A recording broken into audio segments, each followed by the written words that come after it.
Hi students, how are you everyone? I hope everyone doing well. In this video, we are going to learn about future perfect tense. So before going to know about future perfect tense, let us know the first definition of future perfect tense. That is, in this tense we express the action which will be completed in the future. So all such kind of actions we express in this tense. Okay, see, future perfect tense. So it is the structure of future perfect tense. So I'm going to read it. Please observe it very carefully. Structure of future perfect tense is subject, shall or will, have, V3, object, indication.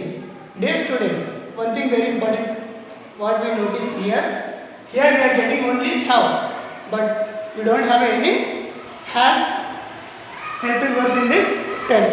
That we have to notice very carefully. Okay students, if sentence starts with the third person singular subject, also we have to use only have in future perfect tense. That is very important what we have to notice very carefully.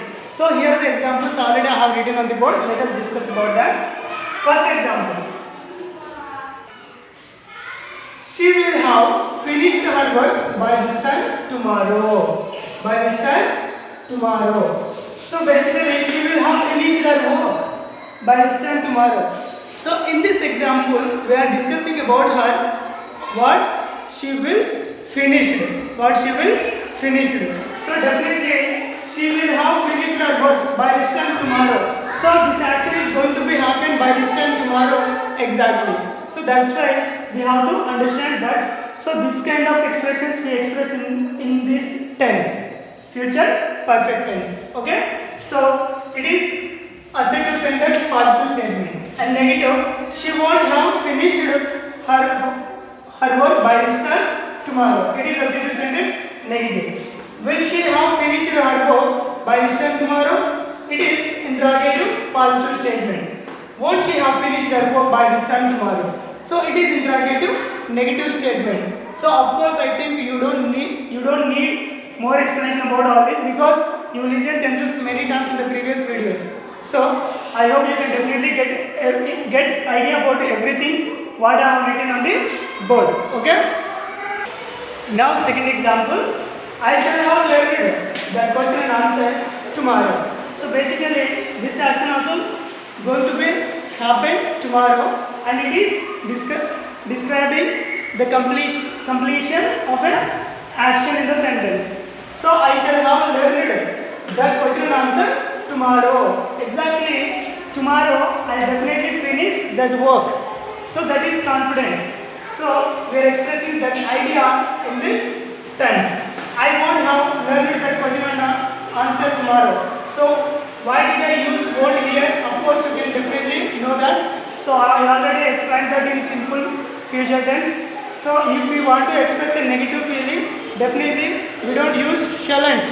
So we definitely need to use in the sentence will not. Short form is won't. That's why I wrote won't after I in the sentence.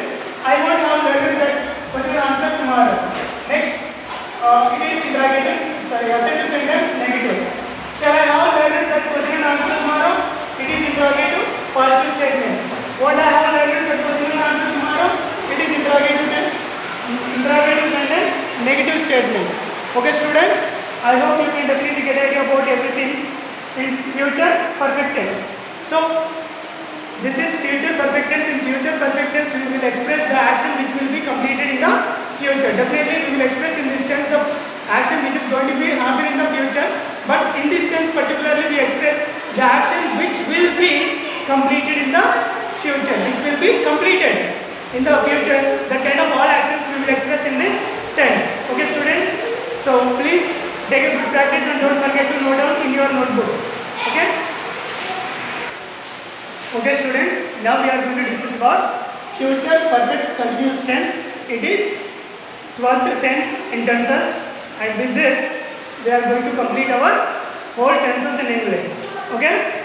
So first of all, let me tell you what kind of ideas we will express in this tense is the action which will start and continue and end in the future.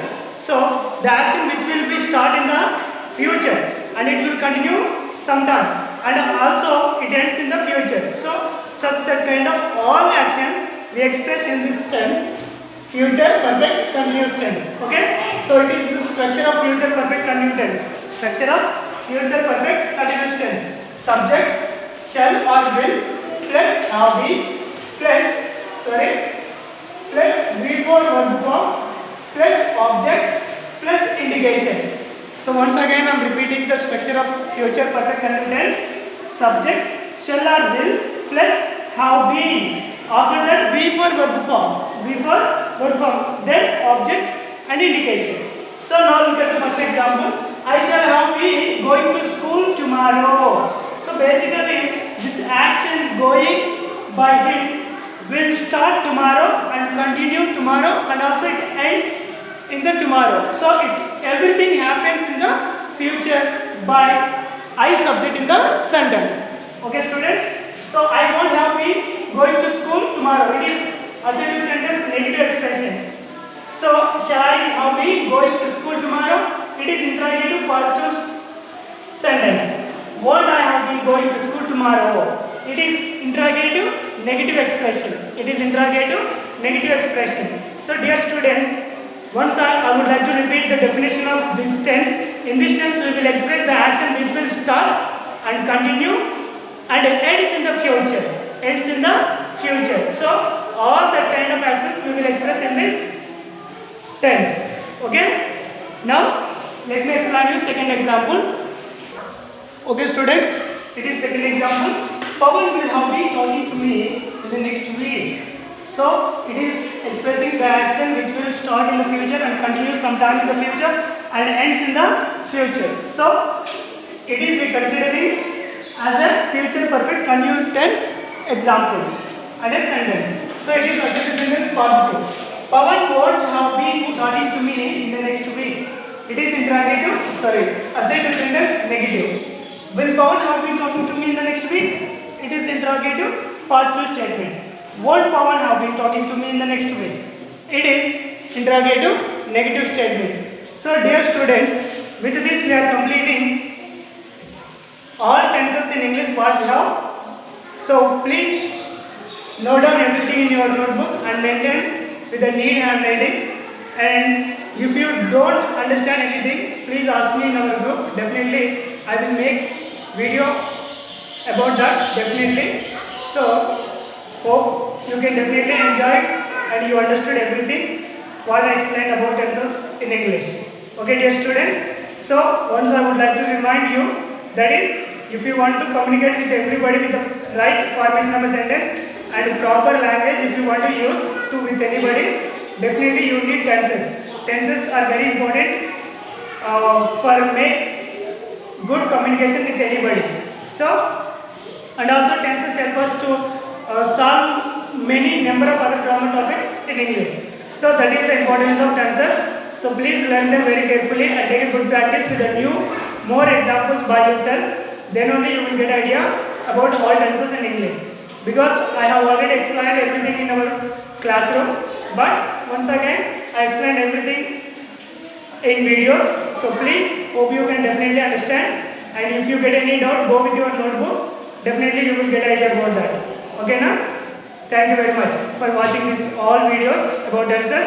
I am so happy today because we completed at last our tenses.